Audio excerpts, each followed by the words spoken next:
जय श्री राधा कृष्ण। भक्तमाल जो एक पुस्तक है ना, वो इतनी महान है, ग्रंथ है भक्तमाल, कि इसके श्रोता भक्तों के साथ साथ भगवान इसके श्रोता हैं।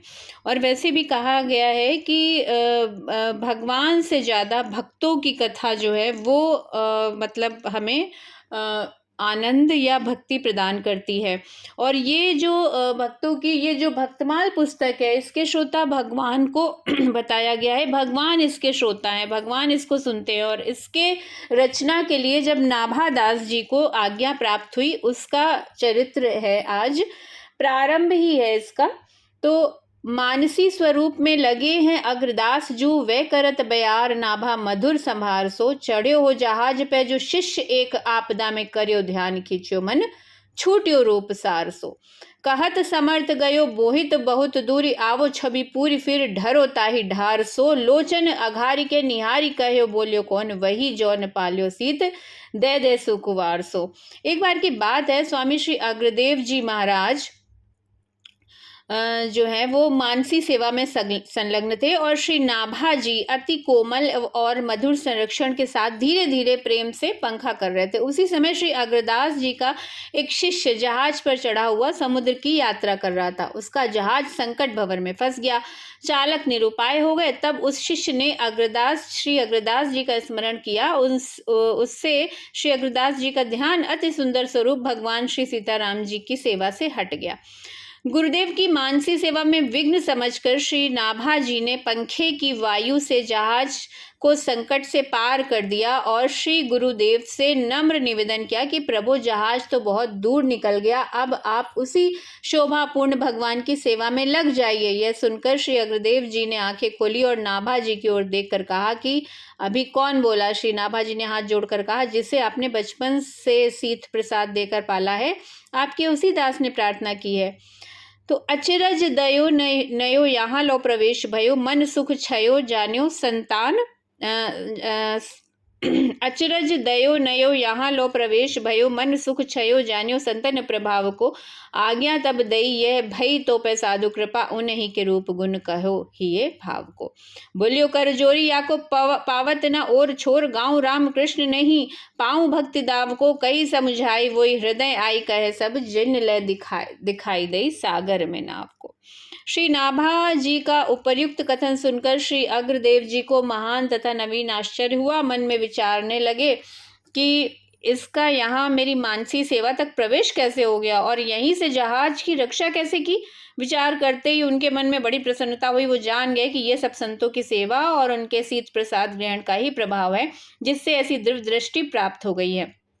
तब श्री अग्रदेव जी ने आज्ञा दी कि तुम्हारे ऊपर ये साधुओं की कृपा हुई है, अब तुम उन्हीं साधु संतों के गुण स्वरूप और हृदय के भावों का वर्णन करो। इस आज्ञा को सुनकर श्री नाभा जी ने हाथ जोड़कर कहा, भगवान, मैं श्री राम कृष्ण के चरित्रों को तो कुछ गा भी सकता हूँ, परंतु संतों के चरित्रों का और छोर ही नहीं पा सकता, क्योंकि उनके रहस्य अति गंभीर हैं। मैं भक्तों की भक्ति के रहस्य को नहीं पा सकता। तब श्री अग्रदेव जी ने समझाकर कहा, जिन्होंने तुम्हें मेरी मानसी सेवा और सागर में नाव दिखा दी, वो ही भक्त भगवान तुम्हारे हृदय में आकर सब रहस्यों को कहेंगे और अपना स्वरूप दिखाएंगे। तो जो अग्रदास जी हैं, उन्होंने नाभादास जी को आज्ञा दी ये भक्तमाल का वर्णन करने के लिए। और जो नाभादास जी हैं, उनका चरित्र क्या है देखिए। हनुमान वंश ही में जन्म प्रशंस जाको, भयो दृगहीन सो नवीन बात धारिये, उमरी वर्ष 5 मानी के अकाल आँच, माता वन छोड़ी गई विपत्ति विचारिये, कील और अगर ताही डगर दर्श दियो, लियो यो अनाथ जानी पूछी सो उचारिये, बड़े सिद्ध जल ले कमंडल सो सींचे नैन, चैन भयो खुले चक जोरी को निहारिये। मतलब आश्चर्यजनक एक नई बात ये जानिए कि ये जन्म से ही नेत्रहीन थे।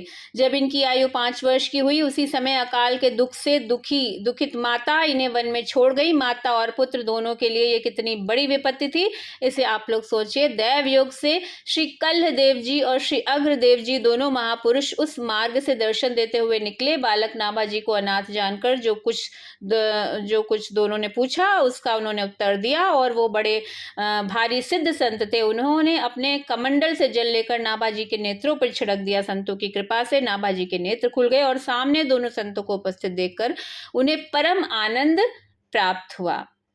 तो जो नाभाजी का जन्म जो है वो प्रशंसनीय हनुमान वंश में हुआ था।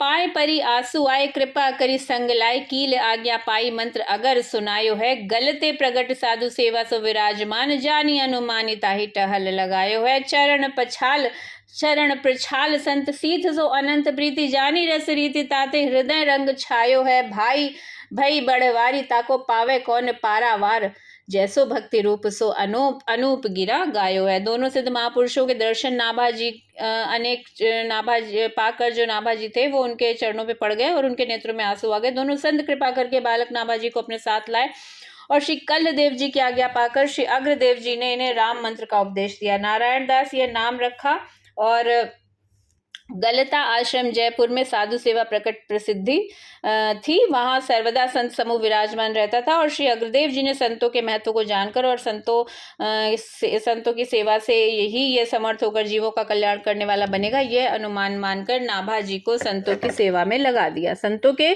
चरणोदक और उनके साथ और उनके शीत प्रसाद का सेवन करने से श्री नाभाजी का संतों में अपार प्रेम हो गया और इन्होंने भक्ति रस की रीतियां जान ली। इससे इनके हृदय में अद्भुत प्रेमानंद छा गया। हृदय में भक्त भगवान के प्रेम की ऐसी अभिवृद्धि हुई कि जिसका और छोर भला कौन पा सकता है। इस प्रकार जैसे